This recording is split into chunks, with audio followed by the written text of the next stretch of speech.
భారత communist party CPI 100 ఏళ్ల ప్రయాణం చారిత్రాత్మకమని, దేశం కోసం తమ పార్టీ ఎన్నో త్యాగాలు చేయడంతో పాటు పేద ప్రజల హక్కుల కోసం పోరాడుతుందని సిపిఐ జాతీయ ప్రధాన కార్యదర్శి డి రాజా అన్నారు. కాంగ్రెస్ తరువాత అత్యధిక కాలం చరిత్ర కలిగిన సిపిఐ దేశ స్వాతంత్ర్య ఉద్యమం కాలంలో ముందు వరుసలో నిలబడి పోరాటం చేసిందన్నారు. ఆయన భారతీయ జనతా పార్టీ ఆర్ఎస్ఎస్ నరేంద్ర మోడీపై నిప్పులు చెరిగారు. అమెరికా ముందు మోడీ తల వంచుతున్నారని అన్నారు. సిపిఐ శతాబ్ది ఉత్సవాల ముగింపు సందర్భంగా తెలంగాణలోని ఖమ్మంలో నిర్వహించిన బహిరంగ సభలో ఆయన మాట్లాడారు. భారత కమ్యూనిస్ట్ పార్టీ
ఏర్పాటు చేసి ఈ కార్యక్రమానికి సభాధ్యక్షత వహించిన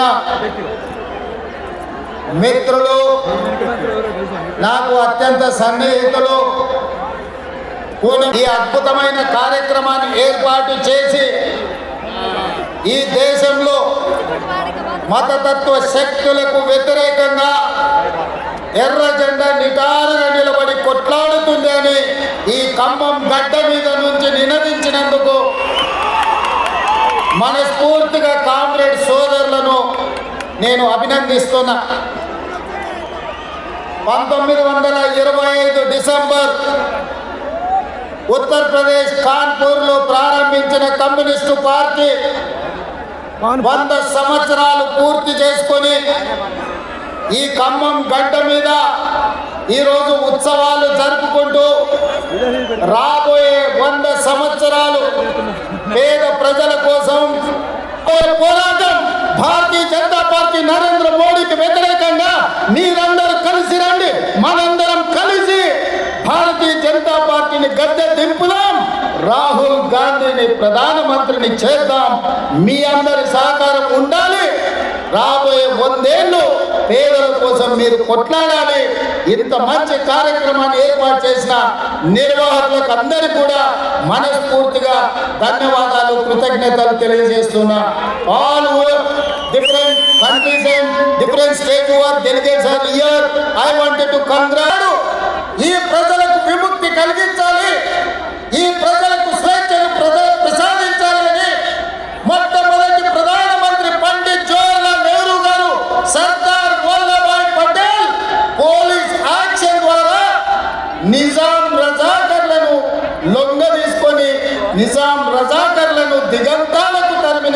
చరిత్ర ఈ ప్రాంతానికి ఉన్నది.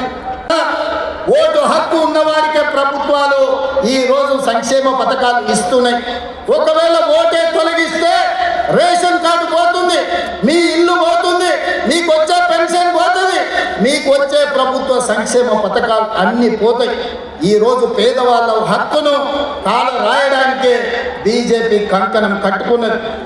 ఈనాడు శ్రీమంతుల ఓటు ఎక్కడ పోదు, కార్పొరేట్ కంపెనీల హక్కులు ఎక్కడికి పోవు. ఈనాడు తెచ్చిన ఎస్ఐఆర్ భూమి లేని నిరుపేదలు రైతు కూలీల హక్కులు పోతాయి.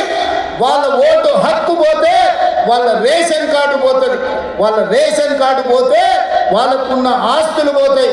ప్రభుత్వం అందించే సంక్షేమ పథకం ఏది కూడా అందదు. ఈ దేశంలో ప్రజలు కమ్యూనిస్టులు కాంగ్రెస్ పార్టీ మా నాయకుడు రాహుల్ గాంధీ గారు అందరితో నిలబడి కాంగ్రెస్ కు అధికారం ఇవ్వండి, ఒకవేళ బీజేపీకి 400 సీట్లు ఇస్తే రాజ్యాంగాన్ని సమూలంగా మారుస్తారు, రిజర్వేషన్లు రద్దు చేస్తారని ప్రతి గ్రామానికి వెళ్ళి చెప్పిండు. ఆనాడు భారత రాజ్యాంగం ఏ విధంగా ఉండాలో డాక్టర్ బాబాసాహెబ్ అంబేద్కర్ ని చైర్పర్సన్ గా పెట్టి కాన్స్టిట్యూంట్ అసెంబ్లీలో చర్చ జరిగినప్పుడు గోల్వాల్కర్ సిద్ధాంతం నమ్మిన వాళ్ళు పేదలకు ఓటు హక్కు ఉండొద్దు అన్నారు. దేశంలో ఉండే పేదలను ఆదుకోవడానికి జాతీయ ఉపాధి హామీ పథకమే ప్రయోజనం చేకూరింది.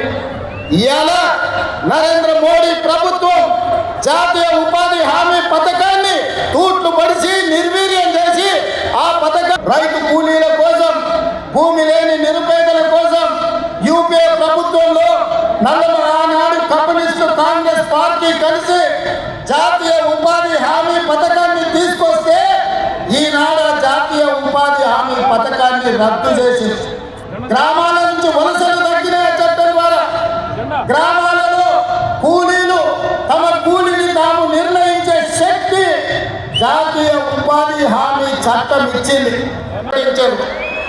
మీరు పోరాటాలు చేస్తే మీరిచ్చిన నినాదం దున్నేవాడికే భూమి అని ఎర్రజెండా సోదరులు నినాదం ఇస్తే ఆ నినాదాన్ని చట్టం చేసి జమీందారుల దగ్గర, జాగీర్దారుల దగ్గర, భూస్వాముల దగ్గర ఉన్న లక్షలాది ఎకరాలను ఆనాడు పూర్గుల రామకృష్ణారావు గారు, పివి నరసింహారావు గారు, శ్రీమతి ఇందిరాగాంధీ గారు అగ్రికల్చర్ సీలింగ్ యాక్ట్ తీసుకొచ్చి లక్షలాది ఎకరాలను భూస్వాముల నుంచి గుంజుకొని పేద ప్రజలకు పంచిపెట్టిన చరిత్ర కాంగ్రెస్ పార్టీది. అదే రైతు కూలీలు వెట్టి చాకిరి చేస్తుంటే, ధరల గడీల దగ్గర బానిసలుగా బతుకుతుంటే, వాళ్ళ హక్కుల కోసం వాళ్ళ రక్తాన్ని చెమటగా మార్చి గడీలలో గుమ్మీలు నింపుతుంటే రైతు కూలీ చట్టాలు ఉండాలి, రోజుకు 8 గంటల శ్రమకు కూలి ఇవ్వాలి అని మీరు పోరాటం